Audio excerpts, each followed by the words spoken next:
So what's up everyone, क्या हाल चाल है भाई। ओके सो देखो यार, पहले थोड़ा सा हम बात करते हैं। देखिए, एज वी नो दैट कि सीबीएसई ने जो एग्जामिनेशन पैटर्न है, ठीक है, उसमें एक एमसीक्यू प्लेटफॉर्म डाल रखा है, ठीक है, जो कि आपका नवंबर और दिसंबर में होने वाला है। तो देखो, इस वीडियो में हम सिर्फ बात करने वाले हैं एमसीक्यू प्लेटफॉर्म के क्वेश्चंस, ठीक है, जो कि एमसीक्यू बेसिस पे होंगे। हाँ, मैं कोशिश करूंगा कि आपको हर चैप्टर से रिलेटेड मिनिमम 10 और 15 एमसीक्यू टाइप के क्वेश्चंस अवेलेबल कराए जाएं, ताकि आपके लिए थोड़ा सा एग्जामिनेशन पॉइंट ऑफ व्यू में इजी हो जाए, ठीक है। और देखिए, इस वीडियो में फिलहाल तो हम एनसीईआरटी के पॉइंट ऑफ व्यू से, मतलब एनसीईआरटी में जितने भी आपको एमसीक्यू प्लेटफॉर्म के क्वेश्चंस है, ऑलमोस्ट 5-10 क्वेश्चंस हर चैप्टर में एनसीईआरटी बुक्स में, ठीक है, वो सारे हैं। और उसके साथ साथ आपको कुछ एडिशनल क्वेश्चंस भी मैं प्रोवाइड करने की कोशिश करूंगा, ठीक है। और देखिए, इस वीडियो में आपको एक मतलब चैप्टर की शॉर्ट में एक समरी भी मिल जाएगी, ठीक है जी। जैसे सिंपल सी बात है, मान लीजिए अगर मैं हर एमसीक्यू को डिस्कस करूंगा तो जो भी उसका आंसर होगा वो हम एक्सप्लेनेशन के फॉर्म में भी उसको स्टडी करेंगे, ठीक है। तो देखिए, फिलहाल हम इस चैप्टर वीडियो को स्टार्ट करते हैं। तो भैया देखो, ये वीडियो मोस्टली रिलेटेड है चैप्टर मेरा nature and significance of management, ठीक है। मतलब ये मेरा बिजनेस स्टडीज का क्लास 12 का फर्स्ट चैप्टर है।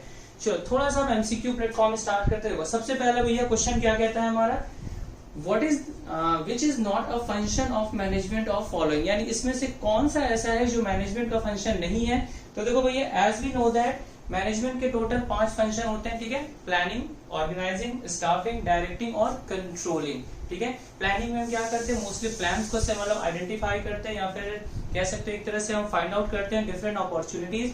ऑर्गेनाइजिंग में क्या करते हैं, जो भी हमने प्लान किया है उससे रिलेटेड चीजों को हम एक तरह से क्या करते हैं, इम्प्लीमेंट करते हैं, राइट। जैसे कि रिसोर्सेज हुआ, मतलब फिर उसके बाद हम इक्विपमेंट की चीजों को अरेंज करते हैं। स्टाफिंग टोटली वर्कर से रिलेटेड है। डायरेक्टिंग मोटिवेट करने में रहते हैं हम, या फिर एक तरह से गाइडलाइन होता है। और कंट्रोलिंग में हम क्या करते हैं, हम चेक करते हैं कि हमारा जो एक्चुअल प्लान है, ठीक है, क्या वो हमारे स्टैंडर्ड प्लान के साथ मैच करता है कि नहीं। तो देखो, सिंपल सी बात, इसमें 4 ऑप्शन है, प्लानिंग, स्टाफिंग, कॉर्पोरेटिंग और नेक्स्ट आपका कंट्रोलिंग। तो देखो, इसका सीधा सीधा जो आंसर है वो सी वाला होगा, क्योंकि प्लानिंग फर्स्ट है, स्टाफिंग आपका थर्ड होता है, कंट्रोलिंग आपका लास्ट है।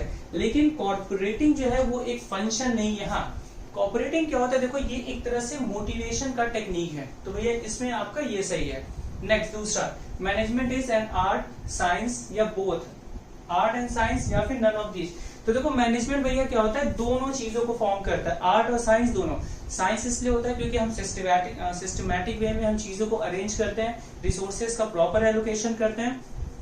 आर्ट भी इसलिए होता है क्योंकि देखो, जब तक आप अपनी पर्सनल क्रिएटिविटी या फिर आप अपने पर्सनल थिंकिंग से, मतलब जो एक मैनेजर होता है, चीजों को आइडेंटिफाई नहीं करेगा, बेटर अपॉर्चुनिटीज में स्टेप्स नहीं लेंगे, तो इससे क्या होता है कि आप अपने ऑर्गेनाइजेशनल रिसोर्सेज या आप अपने गोल को अचीव नहीं कर सकते। तो देखो, ये जो आंसर इसका राइट वन होगा, पहला आपको ऑप्शन देता है क्या, एक आर्ट है, दूसरा साइंस है, या दोनों आर्ट एंड साइंस या नन ऑफ दिस। तो देखिए भैया, इसका जो सही आंसर होगा वो C1 होगा, जो कि आपका बोथ है, आर्ट एंड साइंस दोनों है।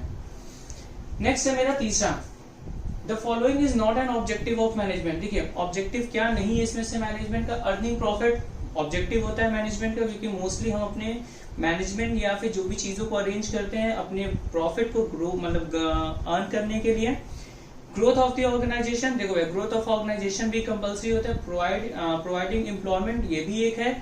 लास्ट वन है आपका पॉलिसी मेकिंग। देखो, पॉलिसी मेकिंग नहीं है, क्योंकि पॉलिसी मेकिंग जो होता है ये मोस्टली टॉप लेवल का काम होता है, ठीक है। यानी टॉप मैनेजमेंट जो कि 3 लेवल होते हैं, top level, middle level, low level, ठीक है। तो भैया सिंपल सी बात है, ये हमारे ऑब्जेक्टिव में आता है। ग्रोथ ऑफ ऑर्गेनाइजेशन भी आता है, एम्प्लॉयमेंट अपॉर्चुनिटी आता है, बट पॉलिसी मेकिंग नहीं आता, ठीक है। सो पॉलिसी मेकिंग जो होता है वो डायरेक्टली टॉप लेवल का काम होता है। तो सिंपल सी बात है, थर्ड वन में सी वाला, डी वाला आपका राइट आंसर है। Next one is fourth, policy formation is the function of. अबे देखो, पॉलिसी बनाने का काम किसका है, हमने आपको बताया मोस्टली 3 लेवल होते हैं ऑर्गेनाइजेशन में, ठीक है। एक है आपका top level, middle level, low level. Top level का काम सिंपल सा एक ही चीज होता है भैया, जितने भी प्लान्स एंड पॉलिसीज हैं वो सारी चीजों को फॉर्म करना, रिसोर्सेज को अरेंज करना। फिर मिडिल लेवल का भैया हमारे काम होता है कि जितने भी अलग अलग डिपार्टमेंट्स, यानी कि जो डिपार्टमेंटल हेड्स होते हैं, ठीक है, उनको क्रिएट करना। वो करते क्या है भैया, टॉप लेवल का जो भी प्लान है, पॉलिसीज है, उसको लो लेवल तक पहुंचाने का, मतलब इम्प्लीमेंट करने का काम होता है, ठीक है। लो लेवल का काम क्या होता है, लो लेवल सिंपली वर्कर के टच में होता है, जो कि वर्करों को डायरेक्ट डील करता है। तो सिंपल सी बात है, पॉलिसी फॉर्मेशन मतलब कि रूल्स रेगुलेशंस पॉलिसी बनाने का काम टॉप मैनेजमेंट का होता है, ठीक है। बाकी बी है आपका मिडिल, थर्ड वन है आपका ऑपरेशनल, एंड आपका लास्ट वन है ऑल ऑफ द अबव। तो इसका राइट आंसर है फोर्थ वन। तो देखो सिंपल सी बात है, आपको करना क्या है, सिर्फ आपको स्क्रीनशॉट लेना है, ठीक है। देखो आपको इसके नोट्स नहीं बनाने, स्क्रीनशॉट लेने, ताकि एग्जामिनेशन पॉइंट ऑफ व्यू में सिर्फ आपको स्लाइड करके इमेजेस को देखना होगा, जिससे आप इजीली रिकॉग्नाइज कर लोगे कि कौन सा क्वेश्चन किस आंसर को आइडेंटिफाई करता है। ओके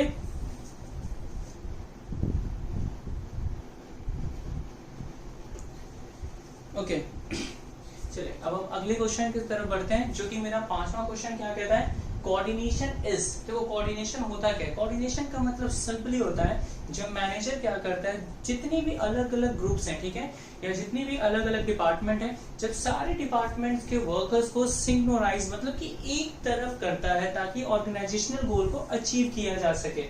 तो देखो इसका सही आंसर क्या होगा, पहला है आपका, इसके कुछ 4 ऑप्शन देख लेते हैं। फंक्शन ऑफ मैनेजमेंट, जी बिल्कुल नहीं, ये फंक्शन बिल्कुल नहीं होता।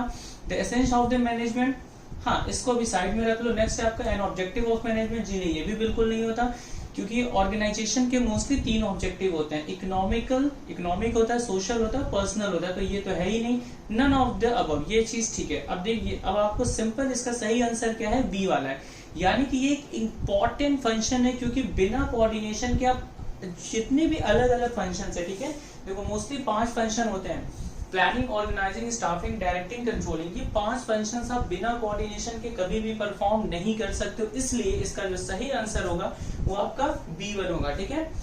नेक्स्ट आते हैं क्वेश्चन की तरफ, छठा, through dash management helps the individuals to develop the team spirit, corporation and the फिर commitment of the group success. अब देखो इसका मतलब सिंपल सी चीज पूछ रहा है कि ऐसी कौन सी चीज है जो मैनेजमेंट में एक तरह से हेल्पफुल करता है हर एक इंडिविजुअल्स को डेवलप करने में, ताकि वो टीम स्पिरिट कर सके, मतलब आपस में मिलजुल करके वर्क कर सके, कोऑपरेट कर सके एक दूसरे को, और एक तरह से क्या कर सके ग्रुप सक्सेस, मतलब कि जितने भी मतलब वर्कर्स हैं सब मिलजुल करके अपने वर्क को आइडेंटिफाई कर सके।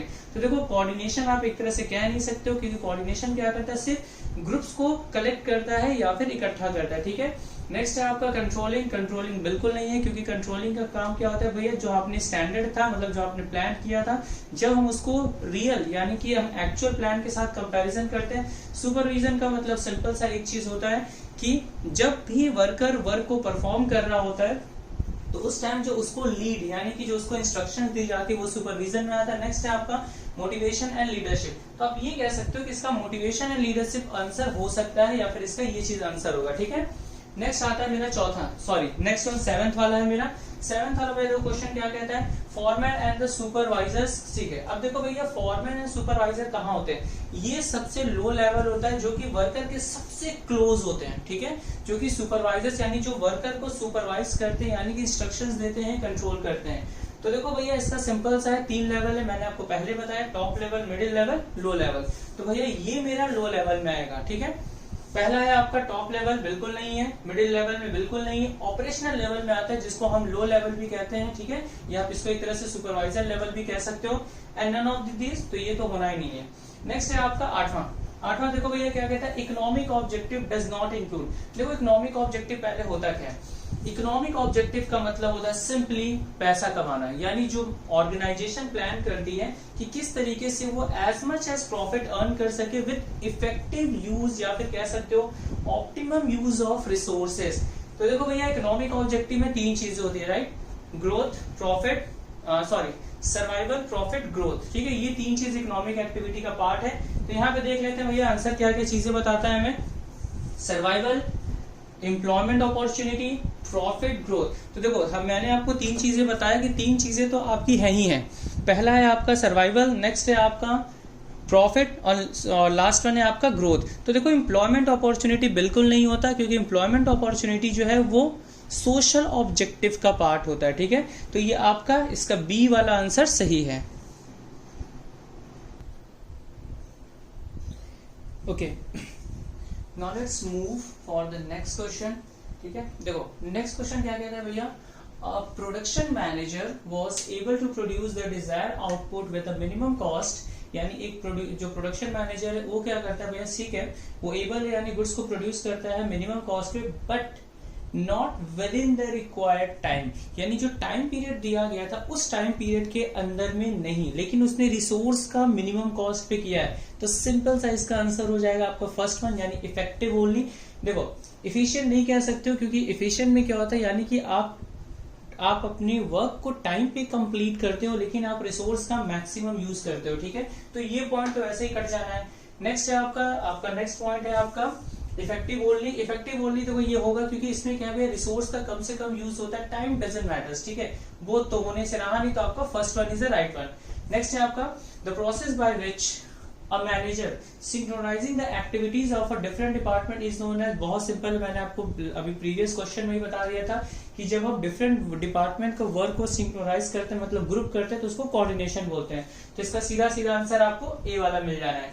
नेक्स्ट है आपका Which of the following is not a characteristics of a profession? देखो प्रोफेशन का इसमें से कौन सा कैरेक्टरिस्टिक्स नहीं। देखो पहले प्रोफेशन क्या होता है मैं आपको एक शॉर्ट में बता देता हूँ। देखो प्रोफेशन का मतलब सिंपल होता है, कोई भी ऐसा ऑक्यूपेशन या कोई भी ऐसा जॉब जिसको करने के लिए आपको एक particular type of skills, knowledge, degree, या आपको एक पर्टिकुलर मतलब आपको एक फील्ड में स्पेशलाइज्ड होना कंपलसरी है। ठीक है, जैसे कि टीचिंग का लाइन हुआ, लॉयर हुआ, डॉक्टर हुआ। ठीक है, ये सारे इसमें आ जाते हैं। तो देखो भैया अब इसमें क्या क्या चीजें आपकी इंक्लूड है। पहला है आपका सर्विस मोटिव। ठीक है भैया, प्रोफेशन का काम होता है सर्विस फैसिलिटी, तो ये पॉइंट आपका सही है। नेक्स्ट है आपका रिस्ट्रिक्टेड एंट्री। देखो रिस्ट्रिक्टेड एंट्री भी होता है क्योंकि बिना क्वालिफिकेशन से, बिना आप अगर आपके पास एक पर्टिकुलर नॉलेज या स्किल्स नहीं है, तो आप कभी भी प्रोफेशन में या इस वर्क में आप आइडेंटिफाई नहीं हो पाओगे, तो ये पॉइंट भी ठीक कहता है। नेक्स्ट है based on practice and creativity. तो देखो ये पॉइंट कुछ मिलता नहीं है। ठीक है, क्योंकि देखो प्रोफेशन के लिए कोई क्रिएटिविटी नहीं चाहिए। हाँ, अगर आपके पास नॉलेज है, डिग्री है, तो आप डिग्री के बेसिस पर उस वर्क को आइडेंटिफाई कर सकते हो। ठीक है, जैसे आप इस टाइम मोस्टली देखो लोगों को मेडिकल्स या हॉस्पिटल्स खोल के लोग बैठे हुए हैं, या इवन आप कई टीचर्स को भी देख सकते हो जो कि टीचिंग लाइन में है, लेकिन उनके पास पर्टिकुलर नॉलेज नहीं है, क्रिएटिविटी नहीं है। जो चीजें पहले से उन्होंने पढ़ा है उसी चीज को वो ले करके चल रहे हैं। तो यानी कह सकते हो कि मतलब इसके लिए well defined body of knowledge चाहिए, लेकिन creativity is not the necessary one. ठीक है, तो ये पॉइंट आपका नहीं मिलता है। बाकी well defined body of knowledge ये भैया जरूरी है। तो सिंपल सी बात है, इसका जो राइट वन आंसर है वो सी वाला है। नेक्स्ट है मेरा मैनेजिंग डायरेक्टर। अब देखो मैनेजिंग डायरेक्टर के भैया नाम से ही लग रहा है मैनेजिंग, मतलब भैया ये टॉप लेवल वाला बंदा है। तो top, middle, low, none of these, तो भैया इसका टॉप लेवल आपका राइट वन हो जाएगा। ठीक है, देखो सिंपल है। देखो मिडिल भी इसमें आप कह सकते हो, क्योंकि मिडिल में क्या होता है कि अलग अलग डिपार्टमेंट के मैनेजर्स आते हैं। पर देखो यहाँ पे मैंने साफ साफ मेंशन किया मैनेजिंग डायरेक्टर, मैंने किसी पर्टिकुलर डिपार्टमेंट का नाम नहीं दिया हुआ है। ठीक है, अगर पर्टिकुलर डिपार्टमेंट का नाम होगा तो वहां पर क्या हो जाएगा भैया, मिडिल लेवल आपका आंसर आ जाएगा। ठीक है, और देखो प्लीज आप वीडियो को पूरा देखो, क्योंकि ज्यादा से ज्यादा इस चैप्टर से रिलेटेड मैंने क्वेश्चंस को कंसीडर किया है जो आपके लिए बहुत ही रिलायबल होने वाला है। ठीक है, और हाँ कोशिश करिए कि अगर आपको वीडियो पसंद आए तो दोस्तों को शेयर भी करो और प्लीज सब्सक्राइब भी कीजिए। Okay, now here we go for the 13 question. देखिए 13 क्वेश्चन क्या कहता है भैया, प्रोडक्शन मैनेजर इंक्लूड्स। अब देखो मैंने भी प्रीवियस क्वेश्चन में बोला था मैनेजिंग डायरेक्टर या डायरेक्टर तक था। ठीक है, अब देखो यहाँ पे पर्टिकुलरली मेंशन कर रहा है डिपार्टमेंट का नाम, प्रोडक्शन, सेल्स भी हो सकता है, एडवर्टाइजमेंट भी हो सकता है, रिसर्च एंड डेवलपमेंट भी हो सकता है। ठीक है, कुछ भी हो सकता है। यानी अगर किसी पर्टिकुलर डिपार्टमेंट का नाम लेगा तो वो किस में जाएगा, मिडिल लेवल में जाएगा। मैंने आपको पहले ही बोला है top level, middle level, low, none of this. तो भैया सिंपल वन है आपका, B1 is the right one. Next है next ethical code of conduct. देखो इथिकल कोड ऑफ कंडक्ट का मतलब क्या होता है, ये सिंपली क्या होता है, ये एक गाइडलाइन, यानी ये एक तरह से गवर्नमेंट के जरिए गाइडलाइन बनाई जाती है ताकि जिस भी सेक्टर में है देखो, और ये मोस्टली प्रोफेशनल लेवल्स के लिए होता है। ठीक है, मतलब जैसे जो डॉक्टर्स हैं, लॉयर्स हैं, टीचर्स हैं, उनके लिए बनाया जाता है ताकि आप एक रूल्स रेगुलेशन जो कि एक गवर्नमेंट के अंडर में चीजें हैं उसके बेसिस पे आपको वर्क को परफॉर्म करना है। ठीक है, तो अब सिंपल सी बात है, इथिकल कोड ऑफ कंडक्ट किस चीज का फीचर है, साइंस, आर्ट, प्रोफेशन, मैनेजमेंट। मैंने आपको पहले बोल दिया प्रोफेशन, क्योंकि कोई रूल्स रेगुलेशन साइंस के लिए नहीं होता, ना आर्ट के लिए कोई गाइडलाइन है, न ही एक तरह से मैनेजमेंट के लिए, लेकिन प्रोफेशन के लिए particularly government time to time एक गाइडलाइन पास करती है। ठीक है, अब लास्ट क्वेश्चन है इस चैप्टर का, जो कि मैंने एक तरह से कह सकते हो मैच द कॉलम के फॉर्मेट में क्रिएट करने की कोशिश की है। ठीक है, देखो इसमें मैंने पहले किया क्या है, पहले मैंने इसमें किया क्या, इस क्वेश्चन को दो कॉलम में डिवाइड किया। ठीक है, फर्स्ट कॉलम में आपका कॉलम 1 एंड कॉलम 2। देखो कॉलम 1 में चीजें क्या है, कॉलम 1 में आपका दिया हुआ है matching the outcomes with the target, objective, resources for implementation, recruitment and training, and the last one is supervision and motivation. देखो कॉलम 2 क्या कहता है भैया, planning, organising, directing, staffing and controlling. अब आपको चीजों को मैच करना है। तो देखो सबसे पहले आपको हर चीज को देखो हर चीज का मैंने आपको मीनिंग बताया, ठीक है। एक बार मैं आपको फिर से चीजें बता दे रहा हूँ। प्लानिंग का मतलब क्या होता है, जिसमें हम अपने ऑब्जेक्टिव या अपने टारगेट को सेटअप करते हैं। ऑर्गेनाइजिंग का मतलब क्या होता है, जिसमें हम अपने रिसोर्सेज या अपने रिसोर्स, जिसमें आपके रिसोर्स में दो टाइप के होते हैं, ह्यूमन रिसोर्सेज एंड फाइनेंशियली मतलब कैपिटल रिसोर्सेज, उसमें हम अरेंज करते हैं। डायरेक्टिंग यानी एक तरह से ये मोटिवेशन का काम होता है। स्टाफिंग यानी कि रिक्रूटमेंट किया जाता है। और कंट्रोलिंग मतलब जिसमें हम टारगेट या अपने गोल को एक तरह से सेट करते हैं ताकि हम अपने रियल वर्क की कंपैरिजन या फिर रियल वर्क को हम कंपैरिजन कर सके। तो पहला मैचिंग आउटकम विद टारगेट। देखो मैचिंग आउटकम मतलब जो हमने टारगेट किया था वो हमारे मतलब जो मेरा करंट पोजीशन है क्या वो मेरे प्लान के साथ मैच करता है। तो यानी पहला, तीसरा। तो पहले में देखो तीसरा क्या क्या भैया, देखो सभी है। तो इसमें आपको अब नेक्स्ट ऑप्शन सेलेक्ट करना होगा। नेक्स्ट है आपका ऑब्जेक्टिव। ऑब्जेक्टिव मैंने अभी आपको क्या बताया, प्लानिंग का वर्क है, ठीक है, प्लानिंग का पार्ट है ये। तो ए है, तो देखो दूसरे का ए। तो भैया देखो पहले तो पहला ऑप्शन खत्म हो गया, यहाँ पे सी आ गया। अब ये 3 है, तो अब आपको नेक्स्ट में फिर से जाना होगा।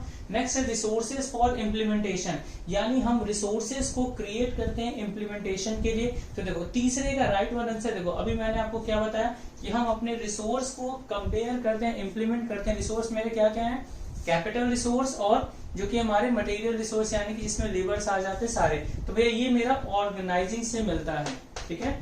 तो सिंपल है, तीसरे का बी। अब देखो 2 मिल रहा है, ये 2 तो पहले आपका खत्म हो गया, ठीक है। देखो चीजों को मिलाते जाना, पहला दूसरा खत्म। अब यहाँ पे ये दोनों मिल रहा है, तो अब फिर आपको एक कदम आगे बढ़ना होगा। Recruitment and training. अब देखो रिक्रूटमेंट और ट्रेनिंग क्या होता है भैया, देखो ये एक तरह से स्टाफिंग होता है जो कि हम नॉर्मली वर्कर को प्रोवाइड करते हैं। देखो रिक्रूटमेंट और ट्रेनिंग यानी कि आपको वर्कर्स को प्रोवाइड करना है जो कि आपका स्टाफिंग है। तो यानी चौथे का डी। तो देखो यहाँ पे डी मिल गया। अब सिंपल सी बात है, सी वाला तो ऑटोमेटिकली सही हो जाना है। तो मतलब B1 यानी जो D1 है आपका इज द राइट वन, ठीक है। अब देखो मैंने कोशिश ये किया है कि इस मैच द कॉलम यानी MCQ पैटर्न के मतलब इस वीडियो में मैं आपको चैप्टर्स आपका क्लियर आउट कर दूं। तो जहां तक मुझे लगता है अगर आप इस वीडियो को 2-3 बार देखते हो तो ऑटोमेटिकली आपके चैप्टर्स भी पूरे के पूरे क्लियर हो जाएंगे क्योंकि मोस्टली चैप्टर में जितने भी कॉन्सेप्ट है मैंने इसमें डिस्कस करने की पूरी कोशिश की है, ठीक है। और MCQ भी ज्यादा से ज्यादा मैंने कवर करने की कोशिश की है। तो प्लीज आप इस वीडियो को 2-3 बार देखो, ऑटोमेटिकली आपका रिवीजन हो जाना, यानी आपको अलग से कोई चैप्टर का वीडियो देखने की मुझे नहीं लगता है जरूरत पड़ेगी, ठीक है। और इफ नेसेसरी तो आप जरूर प्रीफर करो अगर आपको जरूरत पड़ती है तो। हाँ बाकी अगर ये वीडियो आपके लिए रिलायबल लगा हो या चीजें सही लगी हो तो प्लीज चैनल को सब्सक्राइब करो, ज्यादा से ज्यादा वीडियो को शेयर कीजिए दोस्तों में, ताकि ये MCQ पैटर्न के क्वेश्चंस ज्यादा से ज्यादा लोगों तक पहुंचाया जा सके, ठीक है। सो अपना ध्यान रखिए, बाकी कीप स्माइलिंग।